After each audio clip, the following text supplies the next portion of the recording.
Welcome to the Murder in 20 podcast, where I, Bobby Stevens, am your host with a new episode every Wednesday. If you're a serious fan of true crime and love listening to podcasts, but don't want all that small talk, you've come to the right place. We get right to the facts. Murder in 20 episodes are concise and complete in 20 minutes. Less talk and more true crime. Every episode is free on our website at murderin20.com, Apple Podcasts, Google Podcasts, Spotify, Stitcher, iHeartRadio, and YouTube. Also learn about upcoming episodes on Instagram, Twitter, and Facebook. To support Murder in 20, feel free to leave a 5-star review on any one of them, or all of them. We're not shy. And we couldn't do this podcast without all our sources, which we acknowledge throughout the podcast and are listed on our website. Thanks for tuning in. Now let's get to this week's episode.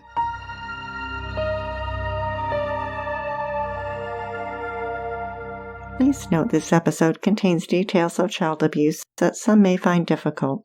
Please listen at your own discretion.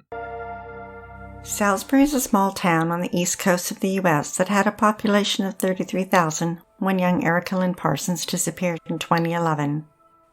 The town lays claim to some of the great names in American history like George Washington, Andrew Jackson, and Daniel Boone. The town's tree-lined streets are home to historic churches, colleges, and museums, while vineyards dot the nearby green rolling hills.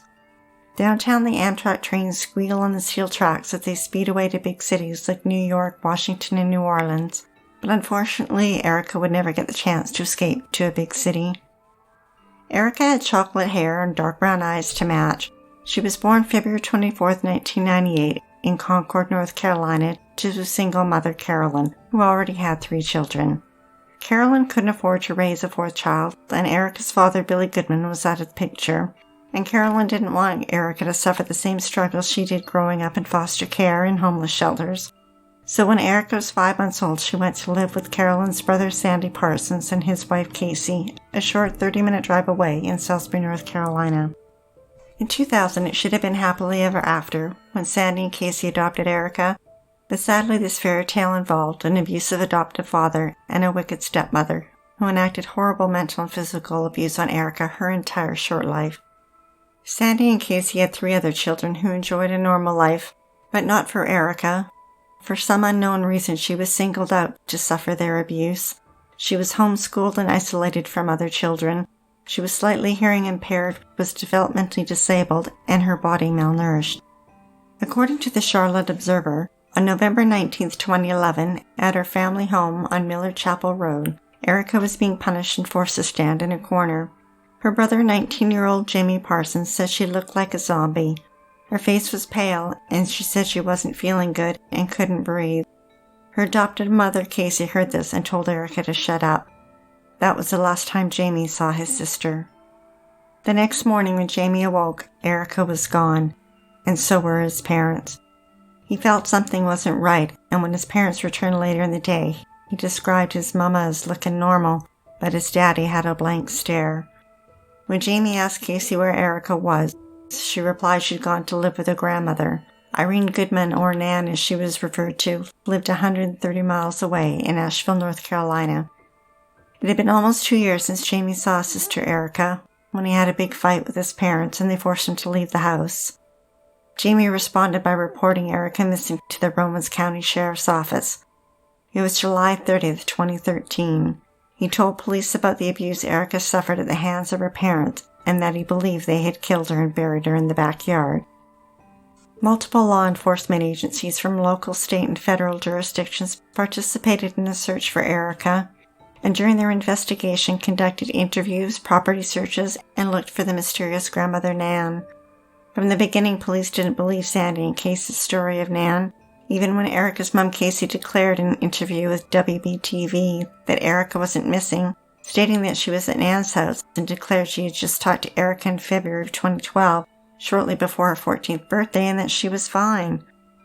Police never did locate Nan, and they knew Casey was lying. On August 20th and 21st, 2013, Sandy and Casey Parsons were guests on the Dr. Phil TV show. They claimed Erica was alive and well, and the reason she didn't take any personal belongings with her when she left was because Nan had purchased new clothing for her. And they claimed that when Nan and a woman named Strawberry picked up Erica, the van was filled with new clothes for her. Sandy agreed to a polygraph test, and it was administered by a former FBI agent. However, before the test could be completed, Casey claimed to be experiencing extreme pain. The agent considered the partial results strongly deceptive. Sandy and Casey claimed that their other daughter, Brooke, had been with them when they took Erica to Asheville to be with Nan. However, Brooke would later dispute this with the police. Nearby residents wouldn't let themselves or others forget about Erica. Billboards were erected with her picture, and numerous vigils were held over the years since she went missing. As reported by WCNC-TV, a vigil for Erica on September 17, 2013 was organized by a young musician named Brian Young. In an attempt to reach people who may not have seen Erica on TV or in the newspapers, he wrote a rap song and video to spread the word that Erica was missing. But vigils and songs weren't enough to bring Erica home. On August 27, 2013, Sandy and Casey packed up what was left of their family and moved 139 miles southeast to Fayetteville, North Carolina. But in less than a year, the Department of Social Services removed their two youngest biological children, Sadie and Toby, from their home and placed them with family members. In the November 2013 timeline of the murder by WSOC-TV, Erica's adoptive grandfather said he regretted not asking more questions about her disappearance, and during the course of her disappearance, other family members mentioned similar sentiments. It's extremely sad that no one who knew Erica did anything to help her. If only one person had gone to the authorities and reported the abuse, perhaps Erica would be alive today. The investigation continued into Erica's disappearance, and the sheriff's $10,000 reward grew to $50,000, but no amount of reward would bring Erica back home. Then on July 30, 2014, Sandy and Casey were arrested in Fayetteville and charged with federal fraud. Remember when they claimed Erica went to live with Nan? Well, they didn't advise the authorities she was no longer living with them and continued to cash the $634 monthly checks they received for adoption assistance. Since Erica had disappeared, the checks totaled more than $12,000. Their fraud trial began in February 2015, and the testimony would shock everyone. Erica's brother Jamie Parsons and her aunt Robin Ashley revealed the abuse that Erica suffered at the hands of her parents. The most disturbing testimony came from Erica's brother Jamie, who claimed that he, his sister, and both his parents would routinely abuse Erica, and her father Sandy would get mad and punch Erica in the head until she had a bald spot, and that Casey encouraged the abuse. He also claimed that Erica was denied food, and when she was allowed to eat, she was forced to eat dog food out of a can. She had been forced to sleep in a closet and not let out to go to the bathroom, then beaten when she relieved herself. Her hand was slammed in a door and her tooth knocked out. She received beatings with the belt buckle severe enough that they broke her skin. She was choked, thrown to the ground, and her fingers bent back so far they broke. Jamie admitted to breaking her arm. Then Casey's sister Robin testified that she saw bruises and marks on Erica, and that Casey beat her and made her stand in the corner often, and that at one point Casey gave Erica to Robin to look after her for a few months, saying that it was so she wouldn't kill her, and she admitted to Robin that she had lost control and insulted Erica. There are a few photos of Erica, but she is always smiling, like the one in the Charlotte Observer. She has a toothy grin, her dark hair is shoulder length with short bangs. She's standing on a beach wearing a red and white striped bathing suit with Mickey and Minnie Mouse on the front, while the tides move in and the waves rush up behind her. A little girl that was happy, at least in that fleeting moment. During the fraud trial, prosecutors presented evidence that Casey had carried out other scams. She offered her services as a surrogate and was paid $10,000.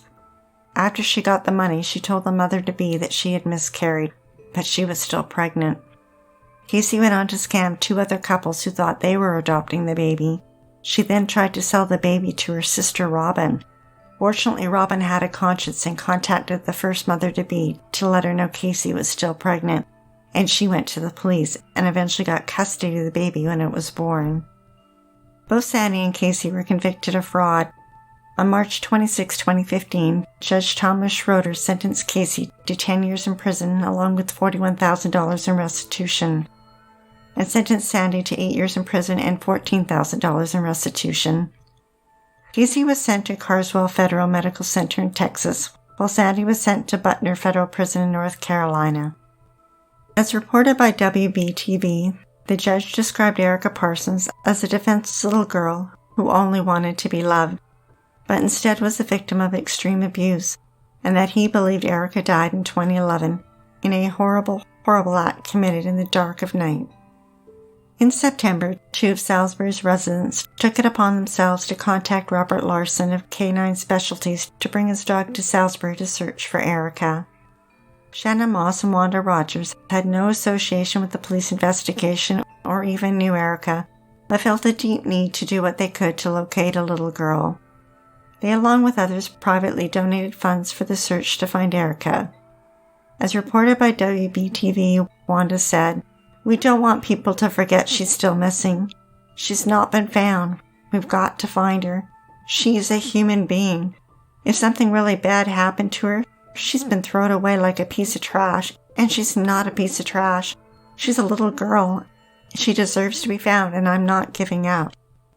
Robert and his canine teams arrived on Thursday and organized several searches over the Labor Day weekend.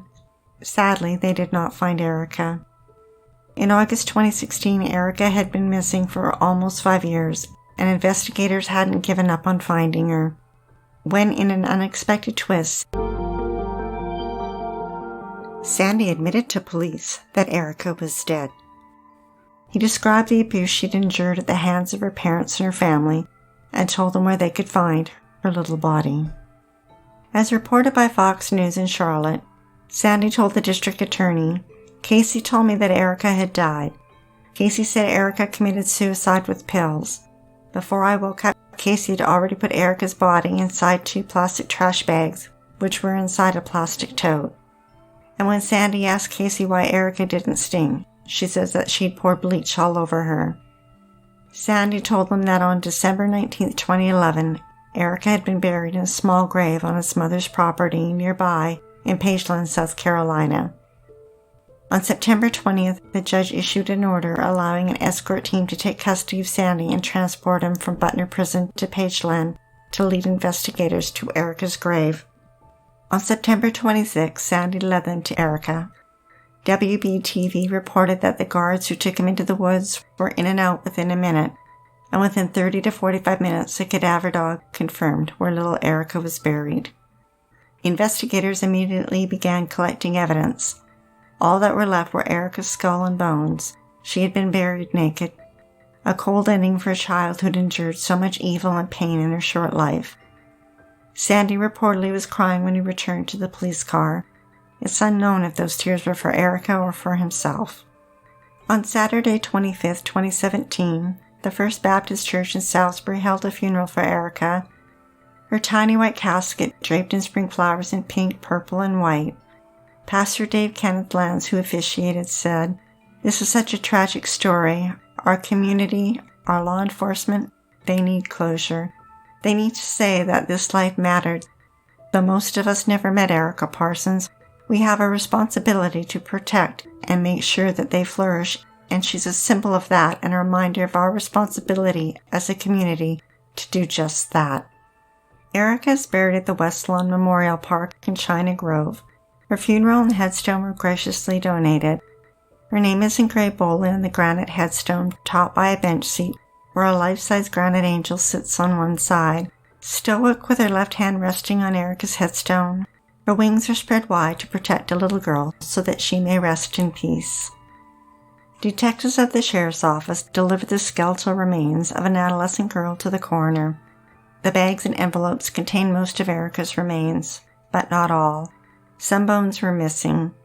The autopsy performed by the North Carolina Office of the Medical Examiner reported fractures in various stages of healing on 6 of her left ribs, 3 of her right ribs, her nose, her jaw, her upper right arm, and several of her vertebrae.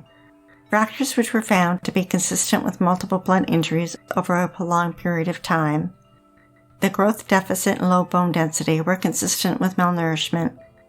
Their investigation determined Erica endured physical and emotional abuse over a long period of time by her adoptive parents, and the description Jamie noted just before her disappearance suggested she may have been suffering from an untreated infection, renal failure, or poisoning.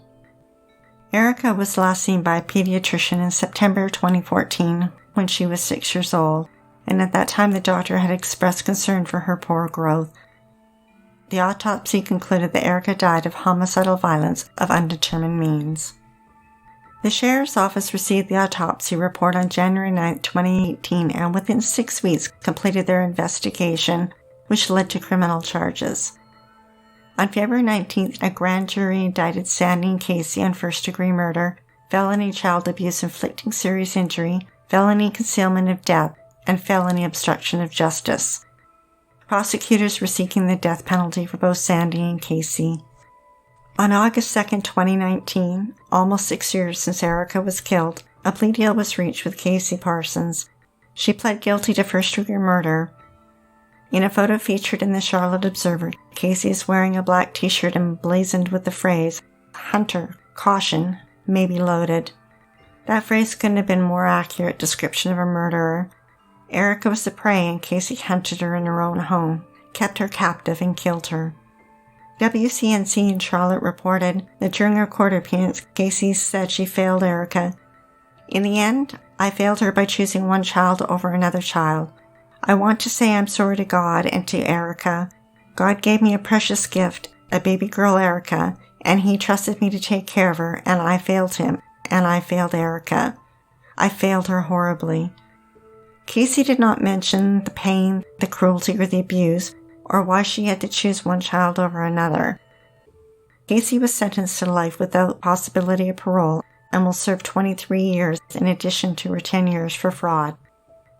On December 17, 2019, Sandy Parsons pled guilty to second-degree murder, child abuse, concealment of death, and obstruction, and was sentenced to between 33 and 43 years in prison. As reported by WBTV, Sandy offered an apology. He apologized to his family. "Most of all, I'm sorry to Erica. It makes me sick to my stomach to know that I know now what my daughter went through, because a dad is there to care and to keep his children safe and to love them. I turned a blind eye as to what Erica was going through, and I failed her as a dad. I find the part of him, knowing what I know now, what Erica went through, he knew then and did nothing about it." It's not lost on us that if Sandy and Casey hadn't been greedy and kept the money they received in adoption assistance while they claimed Erica was living with Nan, they may not be in jail today. Luckily, that wasn't the case, and both of Erica's killers will spend the rest of their lives in prison.